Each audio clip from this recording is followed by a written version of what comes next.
I'd like to present to you a table which calculates the flow rate in a pipe from the known pressure drop, when the pressures in two sections of the pipe are available. The table has four sections. The first one is the set parameters, where the users insert the two known pressure values. The second one is selected, where the users insert the diameter and the length of the pipe.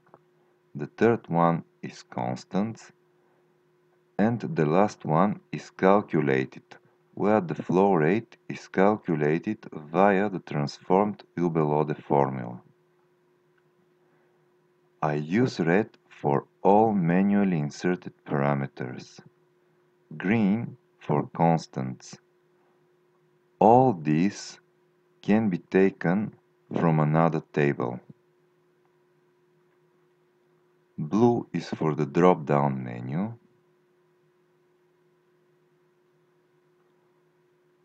and the black for the automatic calculations.